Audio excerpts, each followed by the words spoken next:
नमस्कार, मैं हूं आपके साथ रेशु त्यागी। एपीएन के लोकप्रिय कानूनी प्रोग्राम लीगल हेल्पलाइन में आप सभी का स्वागत है। इसमें हमारे कानूनी विशेषज्ञ रोजमर्रा की जिंदगी से जुड़ी समस्याओं से, इसके साथ ही कानूनी मसलों पर आपकी शंकाओं का समाधान करते हैं। आप भी इस प्रोग्राम से जुड़ सकते हैं और फोन करके कानूनी राय ले सकते हैं।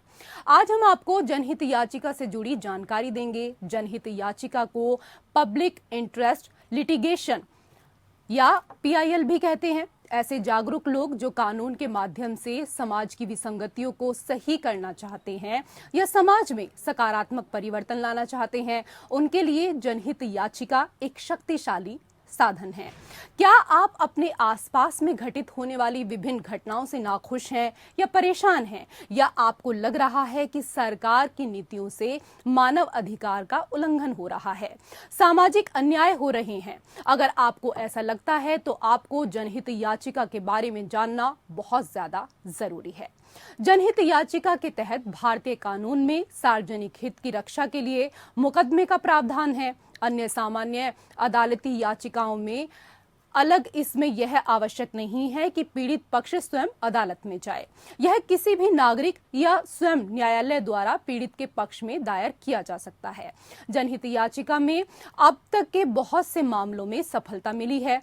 तो ये थी बुनियादी जानकारी। जनहित याचिका मामले पर ज्यादा जानकारी हमारे आज के कानूनी विशेषज्ञ अधिवक्ता अभिजीत जी देंगे।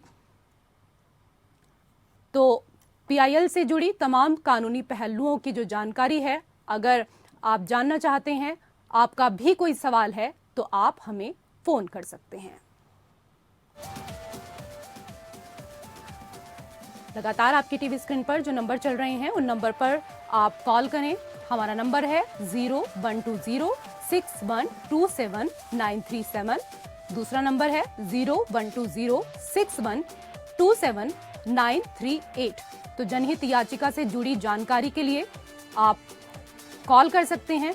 कानूनी सहायता के लिए डायल करें और फोन करके आज के मुद्दे पर आप सलाह ले सकते हैं, जानकारी हासिल कर सकते हैं।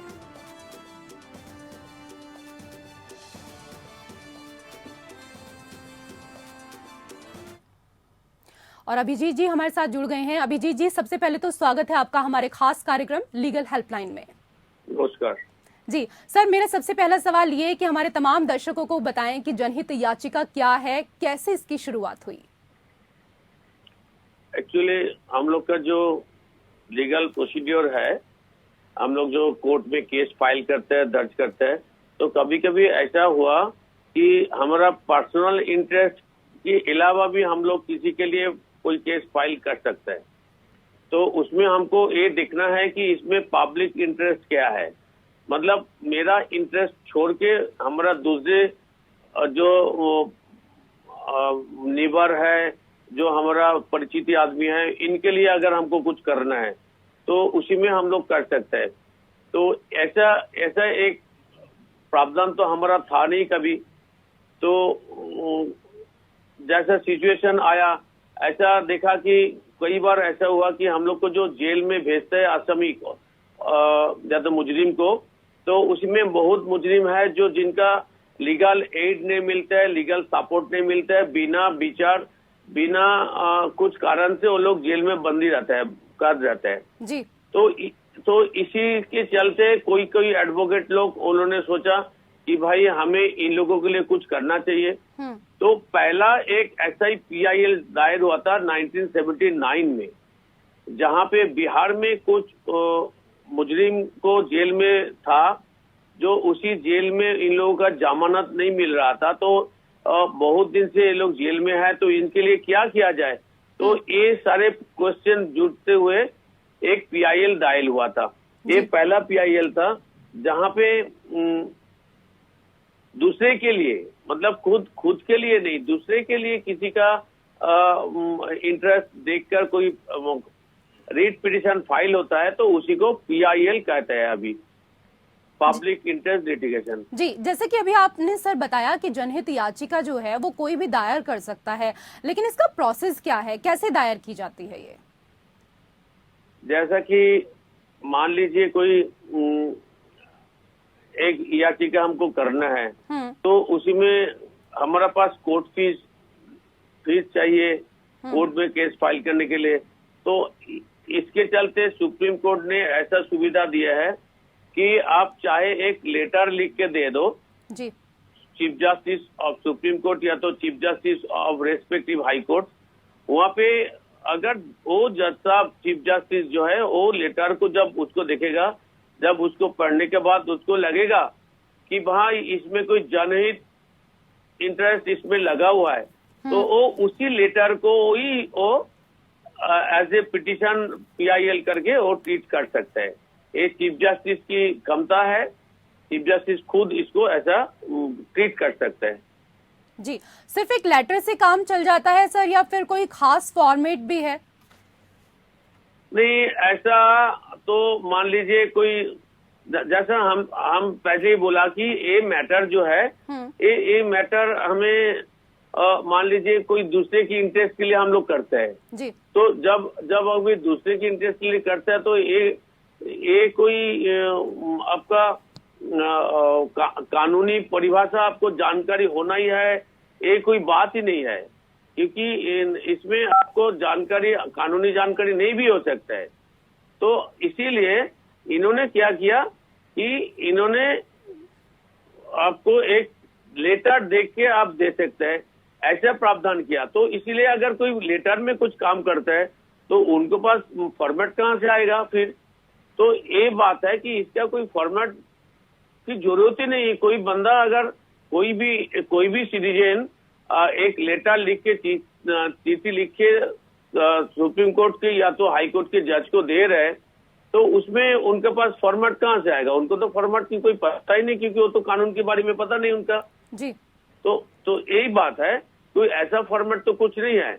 लेकिन अगर ये चाहते हैं कि कोई वकील की तहत इन्होंने फाइल करना है और उसी में इनका फॉर्मेट की तहत करना है, तो वो कर सकता है, उसमें कोई हर्जा नहीं, क्योंकि वो उसमें कोई किसी को माना नहीं कर सकते कि अगर हम सही तरीका से हम फाइल कर सकते हैं तो हम उसमें कोई दिक्कत नहीं। जी सर, ये तो यहाँ पर बात हुई लेटर को लेकर। संविधान में PIL से संबंधित क्या कुछ और प्रावधान है? जैसा कि एक हमारा जो था 39 में 39A जो है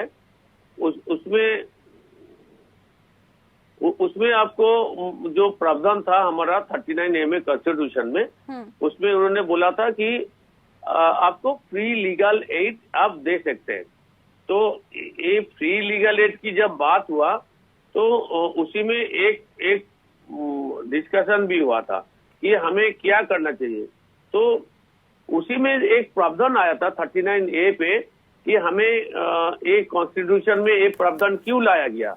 इसीलिए लाया गया कि कई भी ऐसा होता है कि कोई गरीब आदमी जिनको कोर्ट तक पहुंचने का सामर्थ्य और तो कुछ भी नहीं है, तो उसी के लिए अगर मैं कोई वकील है, कोई NGO है, कोई आपका जानकार आदमी है जो आपके लिए कुछ याचिका दायर कर सकते हैं, तो उसी के लिए कॉन्स्टिट्यूशन में एक प्रावधान लेकर रखा।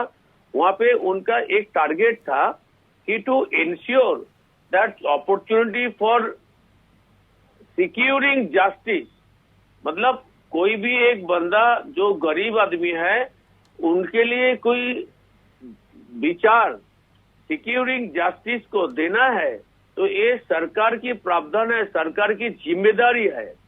आपको किस बराबर सोचकर आपको कानूनी सहायता देना चाहिए। तब इन्होंने 39A की एक अमेंडमेंट लाया गया जहां पे आपको ये दिखाने के लिए कि equal justice to all the citizen, जैसे कि मैं किसी एक बड़े कंपनी मालिक है, उनका भी कोर्ट में आना एक अधिकार है, वैसे ही एक कृषक जो है जो आबादी करता है उनके पास खर्चा नहीं है तो उनका भी कोर्ट में आने का राइट है। तो अगर वो कोर्ट में आने चाहते हैं तो ये सरकार की जिम्मेदारी दिया गया कि उसको फ्री लीगल एड देना चाहिए ताकि he can ensure the equal justice and the constitution must provide, the government must provide that he should not be denied to get his right. जी क्योंकि इनका सरकार की जिम्मेदारी है securing free and fair justice to all the citizen.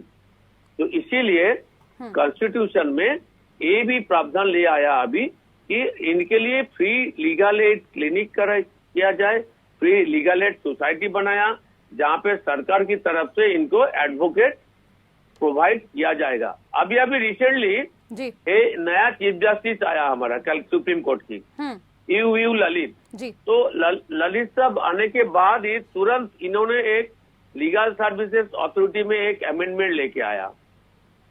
वो amendment क्या है, उसमें अमेंडमेंट ले आया कि हर सरकारी स्टेट को, हर राज्यों को, मुजरिम को या तो किसी को भी आपको डिफेंस लॉयर के तौर पे खर्चा या तो एडवोकेट प्रोवाइड करना चाहिए।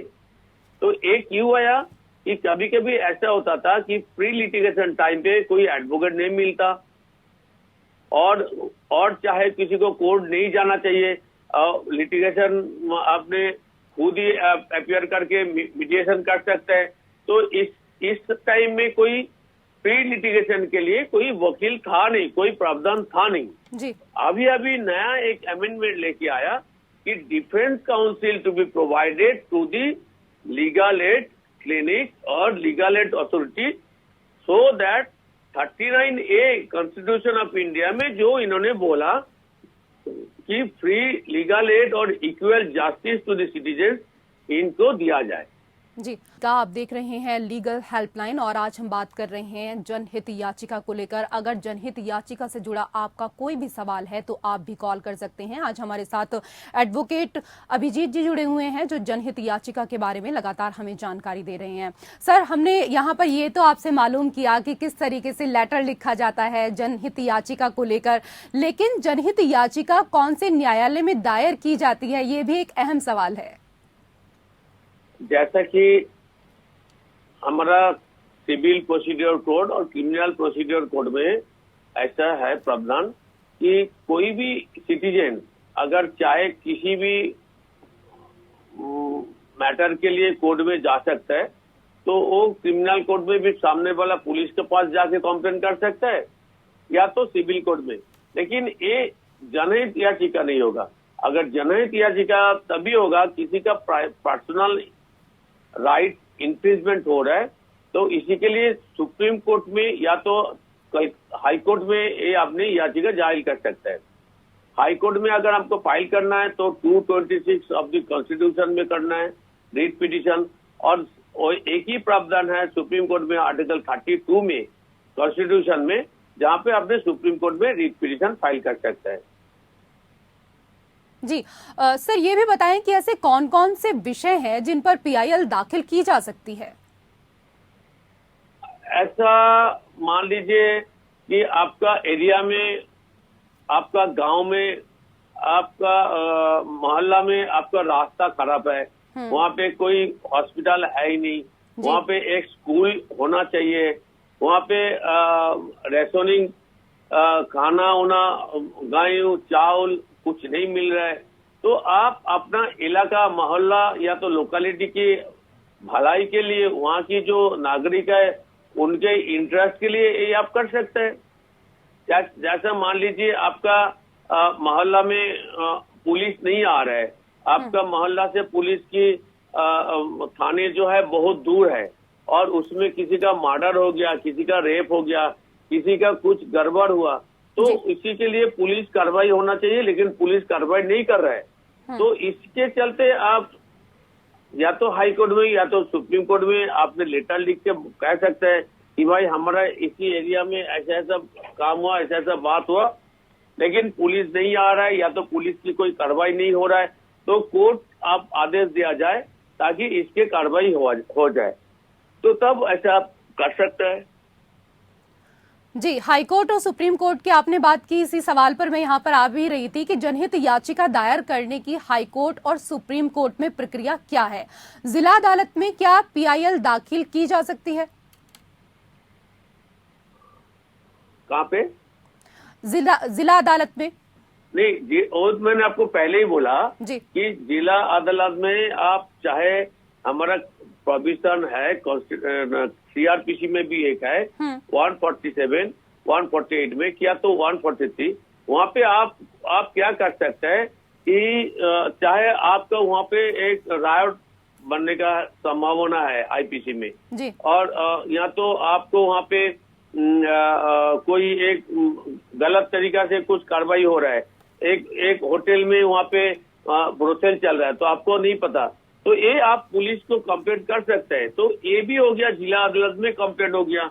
ठीक। आप अगर उसके इंटरेस्ट क्या है वो देख रहे हैं, वहाँ पे पर्सनल इंटरेस्ट नहीं होना चाहिए। जी सर, आपसे ये भी समझना चाहेंगे क्योंकि बहुत सारे लोगों को ये जानकारी नहीं होती है कि पीआईएल और रिट दोनों में क्या कुछ फर्क है, तो पीआईएल और रिट पिटीशन जो है उसमें क्या कुछ फर्क है उसको भी बताएं। जी, क्या होता है एक्चुअली, रिट जो होता है वो फंडामेंटल राइट में कोई इंफ्रिंजमेंट अगर होता है किसी की व्यक्ति की, किसी की नागरिक का, तो वो article 32 to supreme court and 226 of the constitution to high court में रीट डाल सकते हैं। लेकिन ये जब आपका पर्सनल इंटरेस्ट जब इन्फ्रिंजमेंट हो रहा है और इसी तहत इसी आर्टिकल 226 या तो आर्टिकल 32 में अगर आप जब इसको जनहित में दाखिल करें, मतलब इसका जब पब्लिक इंटरेस्ट में कर रहे हैं तो उसी प्रावधान में ही आपको फाइल करना है, उसी को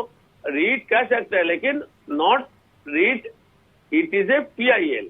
तो इसका मतलब हो गया कि प्रावधान एक ही है, 226 जो हाई कोर्ट में होता है, 32 सुप्रीम कोर्ट में होता है।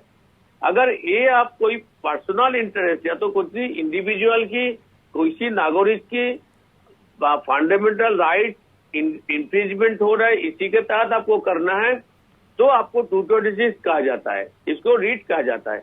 लेकिन इसी एप्लीकेशन जब आप किसी के हित में कर रहे हैं, जब इसी एप्लीकेशन आपका लोकेलिटी, आपका मोहल्ला, आपका दूसरी किसी के लिए आप कर रहे हैं, तो वो आपको पीआईएल कहा जाता है। वो रीट की तहत ही होगा, लेकिन उसको कहते हैं पीआईएल। जी। एक और अहम सवाल सर, क्या न्यायाधीश जो हैं वो सभी जन याचिकाओं को स्वीकार करते हैं? ये एक बहुत कठिन समस्या है कि पहले क्या होता था, जैसा दिल्ली हाईकोर्ट में बहुत पीआईएल फाइल होता था, कलकत्ता हाईकोर्ट में बहुत पीआईएल फाइल होता था, सुप्रीम कोर्ट में बहुत पीआईएल फाइल होता था। तो कोई आदमी है जो लोग एक पीआईएल को इनका रोजगार की एक मसला बना लिया था। तो इसी के तहत कोर्ट ने बहुत सारे ऐसा मैटर फाइल हुआ करता था जिसमें कोई दम है नहीं, जिसमें कोई जनहित का याचिका आप नहीं कह सकते। तो इसी के तहत अभी दिल्ली हाईकोर्ट में या तो दूसरा हाईकोर्ट में भी इन्होंने नया जो रूल्स लेके आया पब्लिक इंटरेस्ट लिटिगेशन के लिए, उसमें आपको एफिडेविट करके बोलना पड़ेगा कि आपका बैंक अकाउंट में इतना पैसा है, आपका पैन कार्ड नंबर ये है, आपका आधार कार्ड देना है, आपने ये जो पिटीशन फाइल किया ये कोई गलत इस्तेमाल नहीं होगा। तो ऐसा सारे एफिडेविट करके बोलना पड़ता है, तभी आपको याचिका स्वीकार की सकते हैं। लेकिन ये भी एक डर है, अगर मान लीजिए कोई जनहित याचिका नहीं हुआ लेकिन मैंने एक पिटीशन डाल दिया, तो कोर्ट ने मेरा ऊपर कॉस्ट या तो फाइन लगा सकते हैं। और इसीलिए कोर्ट क्या करता है, आपसे पैन कार्ड नंबर, आपका आधार कार्ड डिटेल्स वो लोग ले लेते हैं फोटोकॉपी पहले ही। क्यों? अगर मान लीजिए ये याचिका रिजेक्ट हो गया और कोर्ट ने गुस्सा हो गया और या तो इसमें कोई मेरिट नहीं है, कोर्ट की टाइम बर्बाद करने के लिए इसका आपने दाखिल किया है, तो कोर्ट इसके ऊपर कॉस्ट लगा सकता है। तो ये कॉस्ट कैसे वसूल होगा? इसीलिए उन्होंने आपका पैन कार्ड, आधार कार्ड की कॉपी भी रख लेते हैं ताकि कोर्ट को सीधा सीधा उसी बैंक अकाउंट में अटैच कर देगा। जी, जनहित याचिका पर इतनी अच्छी जानकारी देने के लिए आपका बहुत बहुत शुक्रिया सर, धन्यवाद। और इसी के साथ हमारे खास कार्यक्रम में फिलहाल इतना ही। नमस्कार।